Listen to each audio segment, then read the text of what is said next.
अब समय है पट्टी खोलने का। दोस्तों नमस्कार, मैं हूं दीपक भांबरी और सबसे पहले मैं रिक्वेस्ट करता हूं कि आज इस वीडियो को आप जरूर अपने ज्यादा से ज्यादा दोस्तों में शेयर कीजिए, क्योंकि इस वीडियो की हिंदुस्तान के कोने कोने में पहुंचने की बहुत सख्त जरूरत है। दोस्तों आज की डेट है 5 मई सन 2020। लॉकडाउन को काफी कुछ दिन हो चुके हैं और आज की न्यूज है 7 रुपए पर लीटर दिल्ली सरकार ने डीजल का रेट बढ़ाया, यानी 1 लीटर डीजल का रेट 7 रुपए बढ़ गया। शराब की एक बोतल जो 100 रुपए की होती थी अब वो 170 रुपए की मिलेगी, यानी 70% रेट शराब में यानी लिकर में बढ़ाया। 1000 रुपए की जो बोतल थी अब उसके लिए आपको 1700 रुपए खर्च करने पड़ेंगे। दोस्तों लॉकडाउन के कुछ दिन बीत चुके हैं और इस तरह की खबरें अब आनी स्टार्ट हो चुकी हैं। दोस्तों डीजल का जो रेट बढ़ा है तो उसका डायरेक्ट असर ट्रांसपोर्टेशन पे पड़ने वाला है। ट्रांसपोर्टेशन पे असर पड़ने का मतलब होता है कि आपके घर में आने वाला दूध महंगा हो जाएगा, ब्रेड महंगा हो जाएगा, अंडे महंगे हो जाएंगे, सारी सब्जियां महंगी हो जाएंगी, फल महंगे हो जाएंगे, राशन महंगा हो जाएगा। या कुल मिला के अगर मैं शॉर्टकट में कहूं कि आज के बाद से हर चीज जिसकी आपके परिवार को सख्त जरूरत है, हर चीज महंगी होने वाली है। वैसे भी लॉकडाउन और कोरोना वायरस का जो असर हम लोगों की जिंदगी में आया है, हम लोग बहुत दिनों से महसूस कर रहे होंगे कि बहुत सारे लोगों की जॉब्स ऑलमोस्ट जा चुकी हैं, या बहुत सारे लोग जो ऐसे हैं जिनकी जॉब नहीं गई हैं बट उनकी सैलरी में बहुत जबरदस्त कट किया गया है। मैं आपके साथ कुछ इंडस्ट्रीज के बारे में शेयर करना चाहता हूं कि ऐसी कौन कौन सी इंडस्ट्रीज हैं जो कि लॉकडाउन और कोरोना वायरस की वजह से जबरदस्त जिनके ऊपर असर पड़ा है और इनको संभलने में बहुत सारा वक्त लगने वाला है। कुछ जानकार तो यह भी कह रहे हैं कि इन इंडस्ट्रीज को संभलने में शायद 2-2, 2.5, 3-3 साल लग जाएं। मैं आपके सामने शेयर करता हूं वो कौन कौन सी इंडस्ट्रीज हैं। सबसे पहले तो जॉब मार्केट।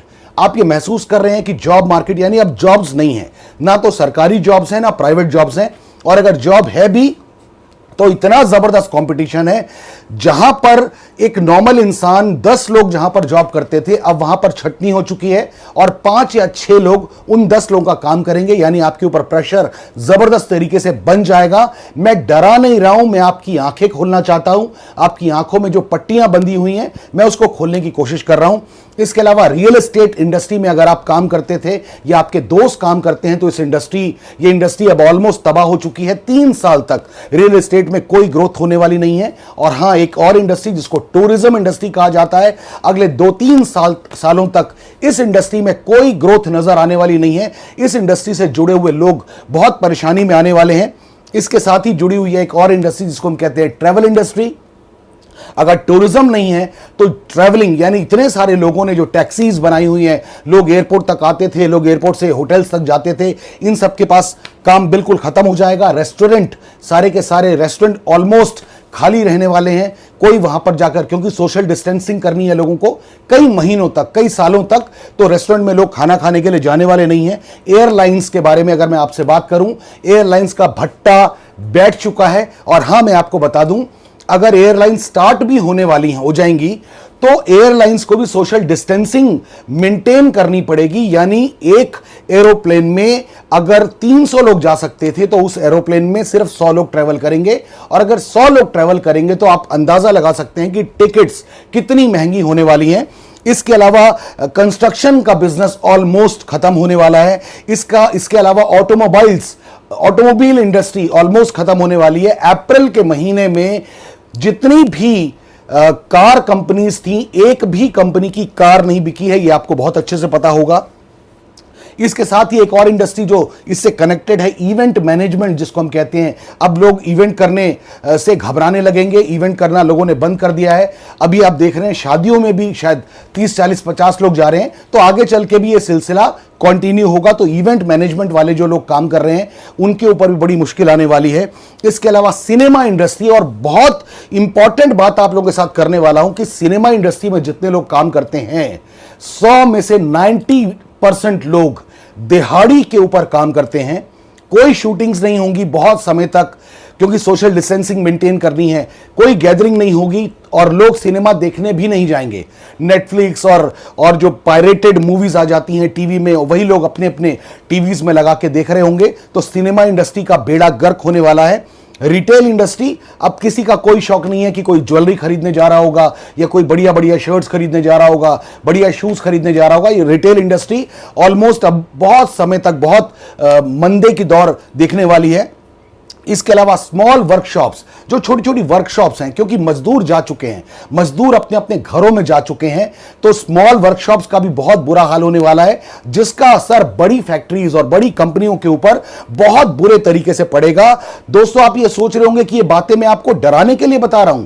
मैं डराने के लिए भी बता रहा हूं और आपकी आंखें खोलने के लिए भी बता रहा हूं, क्योंकि अब वक्त है कि हमको अपनी आंखें खोलनी पड़ेंगी। Right sir. इसके अलावा हॉस्पिटैलिटी इंडस्ट्री, जैसे 5 star hotels, 4 star hotels, 3 star hotels, इन होटल्स में जाके कोई अब खामखा में रुकने वाला नहीं है। इसके अलावा अम्यूजमेंट पार्क के साथ जो लोग, इस इंडस्ट्री के साथ जो लोग जुड़े हुए हैं, उनके ऊपर बड़ा मुश्किल दौर आने वाला है। ऑयल एंड गैस, इस फील्ड से जुड़े हुए जो लोग, क्योंकि अब मैक्सिमम लोग कोशिश करेंगे कि वो वर्क फ्रॉम होम करें और बहुत सारे लोग ट्रैवलिंग नहीं करेंगे, ट्रैवलिंग बहुत कम करेंगे, जिसका असर ऑयल एंड गैस के ऊपर आएगा। अगर सरकार का जो सबसे बड़ा रेवेन्यू जनरेट होता है वो होता है पेट्रोल और डीजल प्लस लिकर, और लिकर के ऊपर सरकार ने क्या रेट बढ़ाया? 70% रेट एक्स्ट्रा हो गया।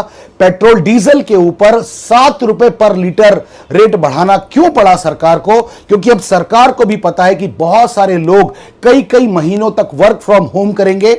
सरकार जो सब्सिडीज देती है बहुत सारी चीजों में, वो यहां से पैसे कमा के ही दे पाती है। तो अब सरकार के पास भी बहुत ज्यादा पैसे नहीं होंगे लोगों को हेल्प करने के लिए, लोगों को मदद करने के लिए। इसके अलावा लॉजिस्टिक्स एक ऐसी इंडस्ट्री है जो जिसके ऊपर बहुत असर पड़ने वाला है, क्योंकि जब सामान ज्यादा इधर से उधर नहीं होगा तो लॉजिस्टिक्स इंडस्ट्री के साथ जुड़े हुए लोग परेशानी में आने वाले हैं।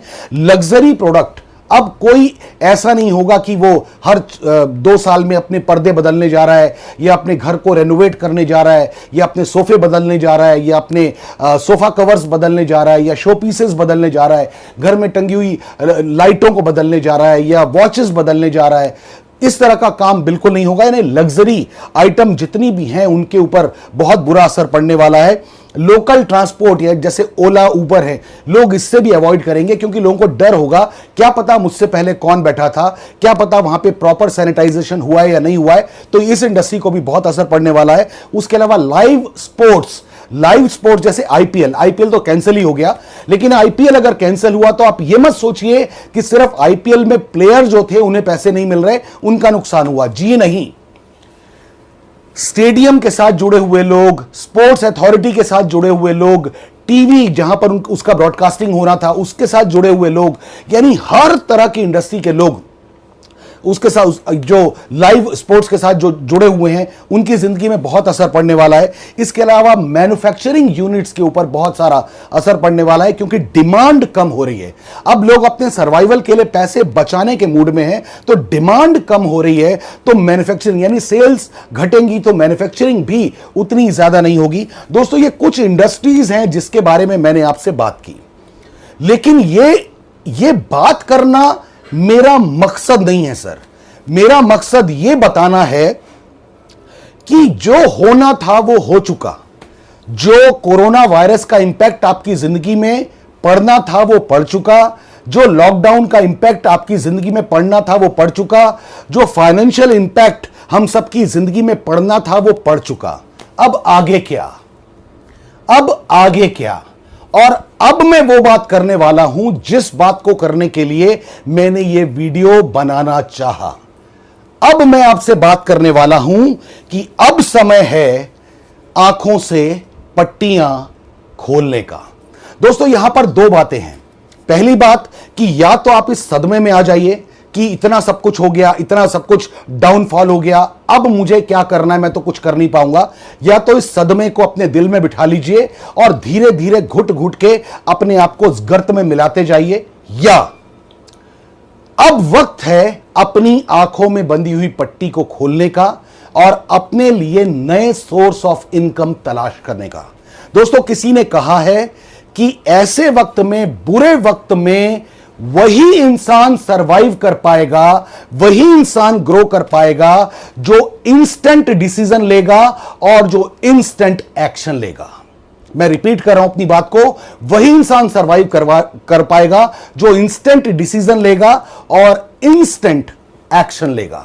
दोस्तों, ऐसे समय में जब बहुत फाइनेंशियल क्राइसिस हैं, जब बहुत प्रॉब्लम हैं, मैं क्लियर कट आपको बोलना चाहता हूं, आप अपनी इनकम को बढ़ाना जरूर चाहते हैं क्योंकि आपकी ईएमआईज हैं और आपकी कार का लोन है, आपकी बाइक का लोन है, आपके ऊपर होम लोन है, आपकी सैलरी कट चुकी है, हो सकता है आपकी जॉब भी जा चुकी है, लेकिन 2 या 3 महीने का वेव ऑफ आपको मिल चुका है, लेकिन इससे ज्यादा का वेव ऑफ नहीं मिलेगा। आपको अपनी ईएमआईज पे करनी पड़ेंगी, आपको अपनी कार की ईएमआई पे करनी पड़ेगी, होम लोन पे करना पड़ेगा, क्रेडिट कार्ड के बिल्स पे करने पड़ेंगे, जितने भी आपकी रिस्पॉन्सिबिलिटीज हैं वो आपको करनी ही पड़ेंगी। आपको अपने बच्चों की फीसेस जमा करनी पड़ेंगी, घर में राशन भी लाना पड़ेगा, दूध भी लाना पड़ेगा, ब्रेड भी लाना पड़ेगा, अंडे भी लाना पड़ेगा, हर चीज करना पड़ेगा क्योंकि ये आपकी अब मजबूरी है। आप अपने खर्चों में कुछ परसेंटेज का कट ऑफ कर सकते हैं, लेकिन अगर आप ये सोचें कि मैं 50% अपने खर्चे कम कर दूंगा, this is not practically possible.